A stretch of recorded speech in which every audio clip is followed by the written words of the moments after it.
Hello students, welcome to numerical portion of vector addition. So I have written the question in front of you. ये question exam में आया हुआ है पुराने NEET और जे exams के अंदर.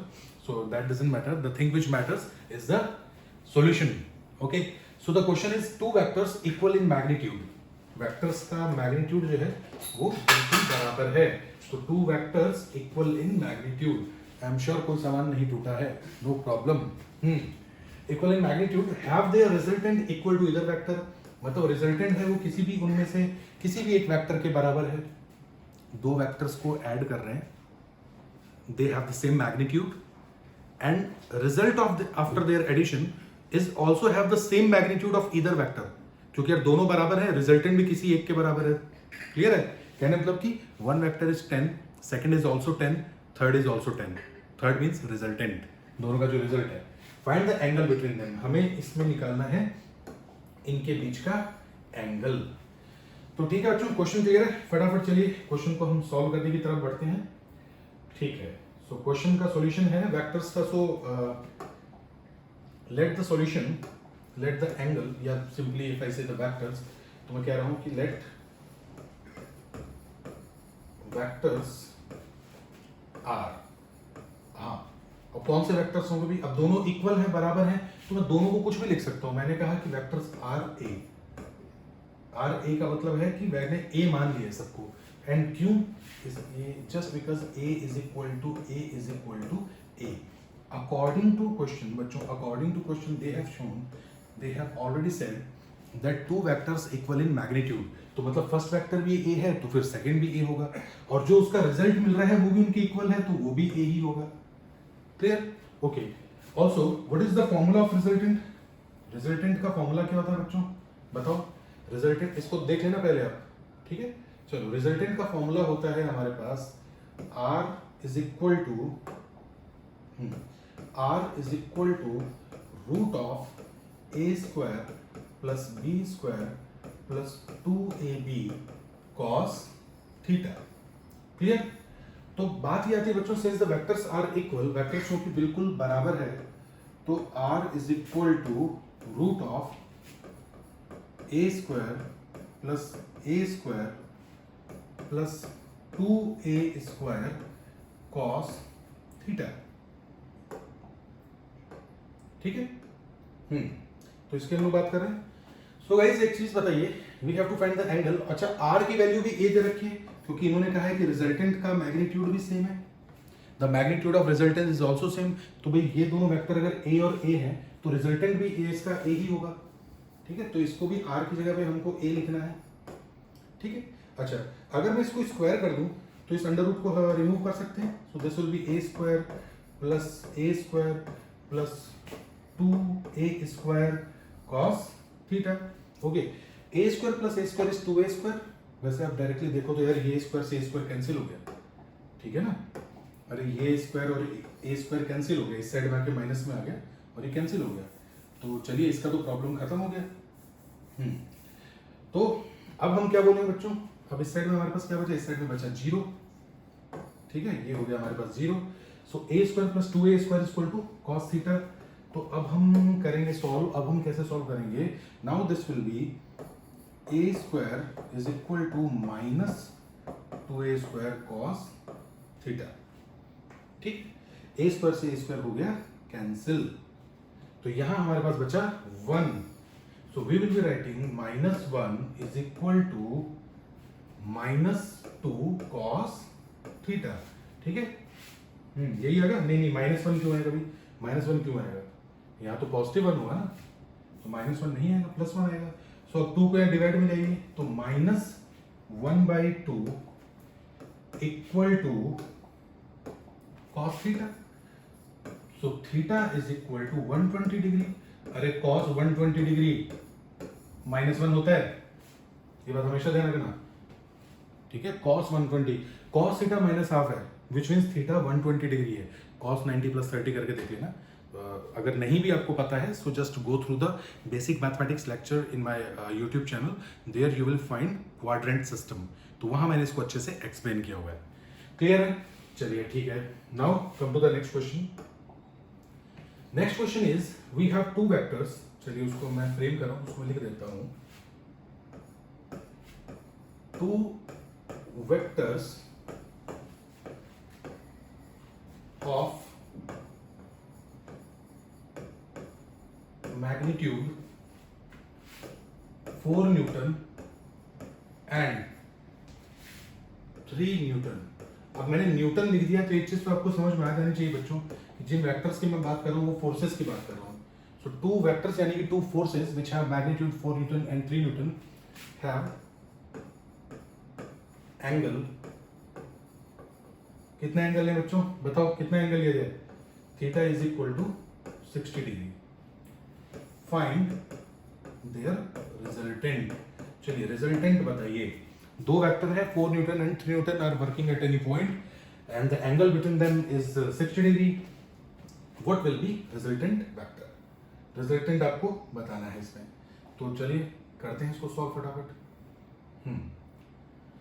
सो let's start with the same formula. हमारा फॉर्मूला जो सबसे प्यारा फॉर्मूला हमारा है, r is equal to root of a square plus b square plus 2ab cos theta.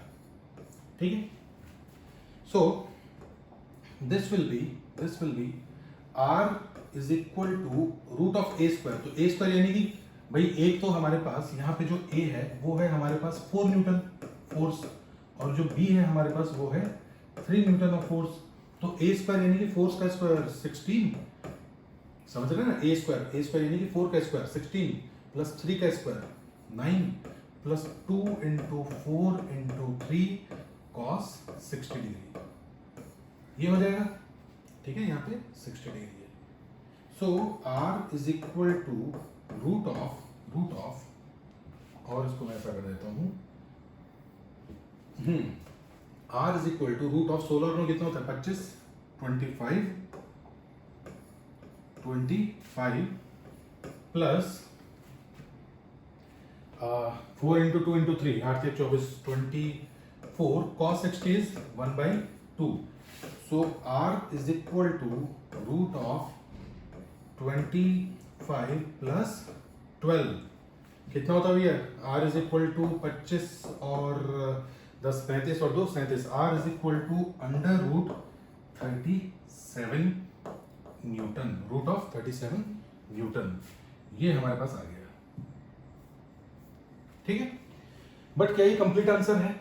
नहीं, ये बिल्कुल भी कंप्लीट आंसर नहीं है, बिल्कुल भी कंप्लीट आंसर नहीं है। क्यों? क्योंकि जब तक आप ये नहीं बताएंगे that what is the angle of the resultant vector, अरे हमें एंगल भी तो बताना है ना, angle of resultant vector, angle of resultant vector. देखो बच्चों बात क्या है, इस क्वेश्चन में 60 डिग्री दे रखा है वेक्टर्स के बीच में एंगल। तो अगर दिस वेक्टर इज 4 न्यूटन इस साइड में और ये हमारे पास है 3 न्यूटन, तो ये 60 डिग्री है। अब ऐसे मत बोलना सर हवा में आपने 4 न्यूटन 3 न्यूटन ले लिया, no it's not like that, angle is 60 degree. तो अगर तुम 4 इसको मानते हो कि सर ये 4 है तो मैं कहूंगा यार 60 डिग्री बना के लो, 60 डिग्री बना के फिर ये 3 हो गया, और क्या फर्क पड़ता है? बस एंगल आपको ध्यान रखना चाहिए जो कि गिवन है ऑलरेडी इसके अंदर। ठीक है, तो रिजल्टेंट कैसे निकालते हैं? देखो फिर मैं फॉर्मूला बता रहा हूँ, resultant tan alpha equal to b sin theta upon a plus b cos theta. Most of students formula याद करते हैं, सॉल्व करते हैं, बस एग्जामिनर साहब बीच में गड़बड़ कर देते हैं। तो ध्यान रखना बच्चों, जब हमने डेरिवेशन पढ़ा था इसका तो इसको हमने a लिया था, इसको लिया था b, और parallelogram law of vector addition हमने लगाया था। अगर तुम बोलो सर इसको ज्योमेट्रिकल मेथड से सॉल्व करके दिखाओ, तो इधर ध्यान देना, अभी मैं इसको आपको बताता हूँ ज्योमेट्रिकल मेथड से कैसे सॉल्व हो सकता है। कोई बहुत बड़ी तूफानी चीज नहीं है। एनालिटिकल हम इसलिए करते हैं क्योंकि ज्योमेट्रिकल में बार बार स्केल और वो डी और वो लेके बैठना पड़ता है, so then it you know बहुत ज़्यादा वो प्रॉब्लम आती है। क्यों? आपको बहुत सारे वो डी लेके आपको नाप के दिखाओ एंगल, अब एग्जाम में कहाँ उसको इतना टाइम होता है। तो अगर आपको ये करना है तो हम कैसे बोलेंगे? हम बोलेंगे कि दिस इज 4 न्यूटन, ठीक है, 3 न्यूटन जो है वो 60 डिग्री पे है, तो यहाँ पे कहीं है 3 न्यूटन। आप इसको ट्राइंगल लॉ से भी कर सकते हो, 3 न्यूटन को एज इट इज यहाँ ले लो, ये लो यहाँ बोल लो 3 न्यूटन, एंगल इसके बीच में 60 डिग्री है, एंगल 60 डिग्री है, इसका मतलब कि क्या ये 60 डिग्री है? नहीं, ये 120 डिग्री है। अरे एंगल तो ये है, ये 60 डिग्री है। दो वेक्टर्स के बीच में एंगल कब देखा जाता है, कई बार बता चुका हूँ, बीसीओ लेक्चर बना दिए हैं, इसलिए ध्यान देना। फिर क्या करना पड़ेगा, यहाँ पे डी रखोगे एंगल मेजर करने के लिए, फिर वहाँ यहाँ से डी रखा आपने का 60 डिग्री पे ये है, ठीक है। अब आपको रिजल्टेंट बनाना है ना, अब आपको इसमें रिजल्टेंट बनाना होगा। तो फिर रिजल्टेंट बनाने के लिए क्या करना पड़ेगा, यहाँ से रिजल्टेंट वेक्टर लगाना पड़ेगा, फिर रिजल्टेंट वेक्टर का एंगल नापना पड़ेगा, दोनों का एंगल आप ऐड करेंगे। तो इस तरह से आपको बनाना पड़ेगा। तो कोई बहुत ऐसी रिजल्टेंट वेक्टर कितना बना रहा है वहाँ हॉरिजॉन्टल से एंगल नापना हो तो हमेशा हॉरिजॉन्टल लाइन खींच दो। तो वैसे भी कर सकते हो, कोई बड़ी चीज़ नहीं, स्केलिंग करनी पड़ेगी। स्केलिंग मीन्स 4 न्यूटन, तो आपको 2 सेंटीमीटर इक्वल टू मानना पड़ेगा। क्यों? क्योंकि अगर मैं आपको 100 न्यूटन दे दूं तो क्या 100 सेंटीमीटर बनाओगे क्या लाइन? समझ लो, बोर्ड पूरा पड़ेगा आपका। सो आपको ना काफ़ी एनालिटिकल मेथड यूज करना पड़ता है जिससे हम इसे इजीली सॉल्व कर दें। इसका रिजल्टेंट जो है वो कहाँ आता है, रिजल्टेंट इसका आता है हमेशा इंटरसेक्शन पॉइंट से, ठीक है। And this was the angle alpha. ये भी 3 न्यूटन है तो ये भी 3 न्यूटन। बच्चों ये मैं डिटेल में बता रहा हूँ, फॉर्मूला डायरेक्टली याद होना चाहिए आपको, ठीक है। फिर ये आगे कैसे सॉल्व होगा, फिर हम यहाँ से एक परपेंडिकुलर ड्रॉ करेंगे, फिर हम बोलेंगे कि भैया ये जो है यहाँ पे भी अपने पास एंगल आ जाएगा 60 डिग्री, और ये 3 cos 60 डिग्री 3 sin 60 डिग्री, ठीक है। इसको हम बोल देंगे कि ये cos में आ रहा है, ये sin में आ रहा है, राइट। तो डायरेक्टली अब मैं आपको बता रहा हूँ, याद कर लेना, लास्ट लेक्चर में बता भी चुका हूँ। b sin theta, b is actually 3 sin 60 degree upon a plus b cos theta. इसको पूरे को लेंगे तो a यानी कि 4 प्लस b cos थीटा, तो 3 cos 60 डिग्री, ठीक है। So 10 alpha is equal to 3 sin 60 कितना होता है भाई, √3/2 होता है ना, तो sin 60 रूट, इसको थोड़ा सा ऐसे करते हैं, तो 10 alpha is equal to 3 sin 60 हमारे पास होता है √3/2 upon 4 plus 3 cos 60 which is 1/2।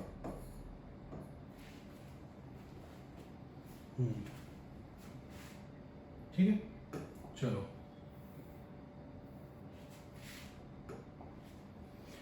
अब इसको कैसे सॉल्व करेंगे बच्चों।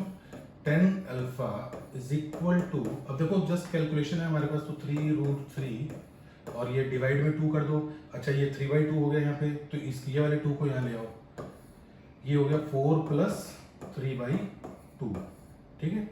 इस 2 का मल्टीप्लाई कर दो, 4 2 जाए 8 हो जाएगा, और 8 होके ये 2 जो है हमारे पास ऊपर आ जाएगा, तो ये 2 से 2 कैंसिल हो जाएगा, ठीक है ना। तो कितना हो जाएगा, 4 2 8 8 2 10 11, तो ये आ जाएगा यहाँ पे 11, और ये 2 से 2 कैंसिल हो गया, तो हमारे पास है 3√3। So 10 alpha is equal to 3√3/11। So alpha is equal to 10 inverse 3√3/11, ये हमारे पास आ गया एंगल। बच्चों क्वेश्चन मुश्किल नहीं है, क्वेश्चन बहुत आसान है, कई और क्वेश्चंस भी हम इसके अंदर करेंगे, ठीक है। तो मुलाकात करते हैं आपसे नेक्स्ट टॉपिक में। अब नेक्स्ट टॉपिक थोड़ा जल्दी हम लोग पढ़ेंगे, वेक्टर एडिशन, स्केलर एडिशन और बहुत सारी चीज़ें जो इसके अंदर। वेक्टर एडिशन क्या हो गया है, vector product, scalar product, vector addition की कुछ प्रॉपर्टीज को भी सॉल्व करेंगे इसके अंदर, ठीक है। Thank you.